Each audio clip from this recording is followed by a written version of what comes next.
In the Peripheral, Flynn's life is continuously in danger, but the Fishers were able to stop yet another attack. Bob, an assassin hired by the robotic Daniel in the future, attempted to murder Flynn in the Peripheral Season 1 Episode 5. Alita and Grace's past romance was flashed back on, and Flynn was involved in a tense argument within the Peripheral. 1 year before to Alita's abduction, the Peripheral's 5th episode opens. Alita and Grace Hoggart first meet in the Research Institute. Grace is astonished to see her because she had previously tried to get in touch with her, but had only received a nasty letter in return. Grace claims to be married and to have 2 children. Alita claims that she hurt her deeply. They have a drink together and discuss what went wrong in their relationship.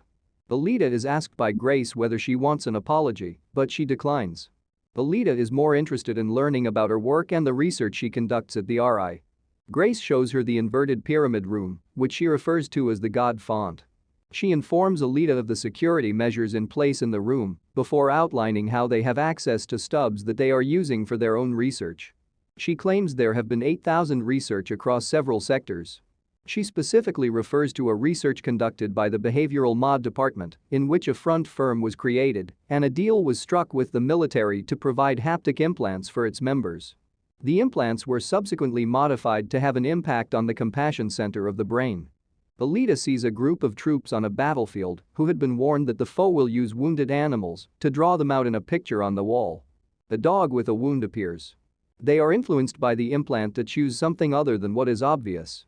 One of the soldiers approaches the dog rather than shooting it. And in the process is destroyed. Alita objects that these are genuine individuals and expresses shock. She receives criticism from Grace for being too kind. The moment the 2 of them start to go again, Mariel stops them. Since she doesn't have access, she queries Alita as to her purpose in being present. Alita is Grace's visitor, she responds, and they just came down because Grace had forgotten her jacket.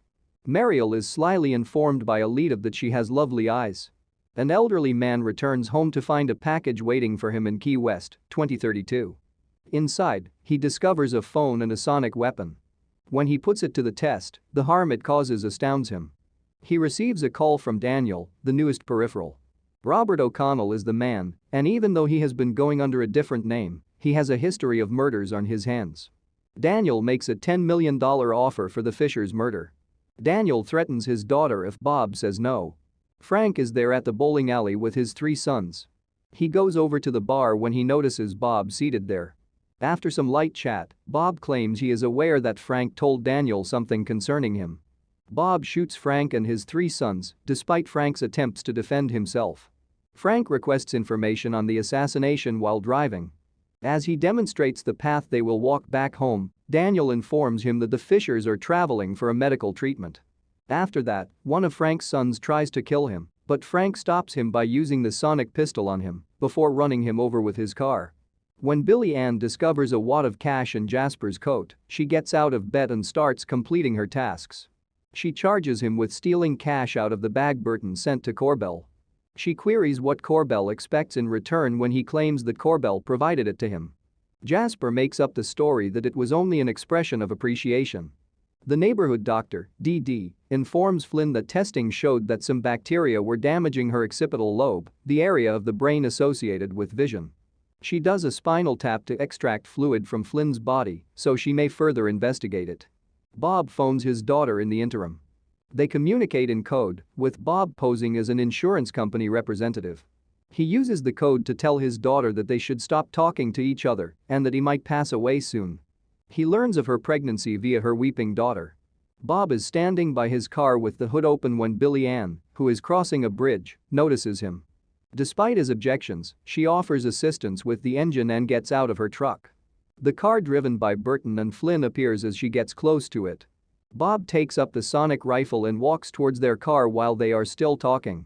Before Bob fires, Flynn pushes both of their heads down as a warning to Burton after spotting it.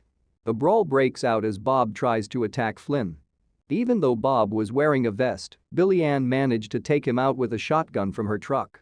Burton phones Tommy, who takes Bob into custody. He then converses with Flynn in an effort to learn more about her situation. She assures them that they are acting properly. She is told about his first memory of her when she stole some earthworms from the scientific lab because she couldn't face the sight of them being dissected as a young Flynn and discarded them in the woods. The young girl, according to Tommy, is still in Flynn. He wants to keep her safe, but he needs her guidance to do it. Flynn apologizes for being unable to add anything else. Flynn and Burton converse on the drive back home, but he avoids talking about anything with Billy Ann. Billy Ann claims to be an expert. She assures them that Jasper would never harm them in any way. Their mother had learned about the bodies in the backyard at home.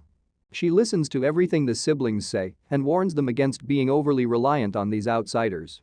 She queries what will occur when the senders of her medication from the future stop doing so. Alternatively, when Burton quits paying Corbell. Flynn makes the decision to re-enter the Peripheral. She logs back in and chastises Wilf for not alerting them to the attempted murder. She tells him what happened and then inquires as to whether Wilf intentionally misled her by connecting the two of them or whether their similar emotions were intended to deceive her. If it was a mistake to trust him, she wonders. No, Wilf replies. Bob starts talking about how this sleepy town won't stay quiet for long as Tommy and he returned to the police station. He admits that he was threatened and given $2,500,000 for trying to murder the Fishers. He offers Tommy the cash to let him get away, since the people who hired him will want to tie up any loose ends. Tommy is about to react when the automobile is struck by an invisible force, causing it to flip over. On the side of the road, an automobile emerges in the distance. Bob is pulled from the rubble and taken somewhere by someone. Tommy hears the car but is unable to see it.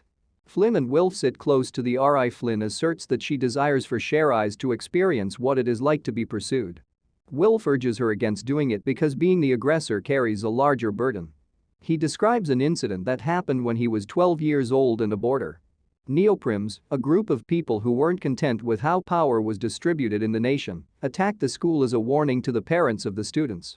Wilf was compelled to feed them. After stealing a knife and using it to cut the leader's throat, he then shot 4 more people. He advises her not to take any action until she is comfortable with whatever she may have to do. When Flynn enters the RI, Cher Eyes descends to meet the woman. Flynn is curious as to why Cher Eyes continually attempting to murder her. Cher Eyes claims she committed a theft. Despite Flynn's denials, Cher Eyes maintains that Flynn is still a disposable character.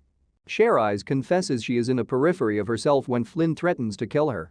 Flynn breaks the neck of her opponent's peripheral during their altercation. The Peripheral is currently on episode 5, however it still feels like the narrative is running in circles. The ongoing cat and mouse game between Cher Eyes and Flynn lacks much novelty. To be fair, the scene where they clash at the end of the episode is thrilling. Despite Wilf's warning about the potential consequences, it was exciting to watch Flynn snap Cher Eyes' neck and stroll away triumphantly. As usual, Tania Miller makes for enjoyable on-screen entertainment. Although Alita's motivations are still a mystery, it was encouraging to see a more human side of her when she objected to Grace's use of haptics.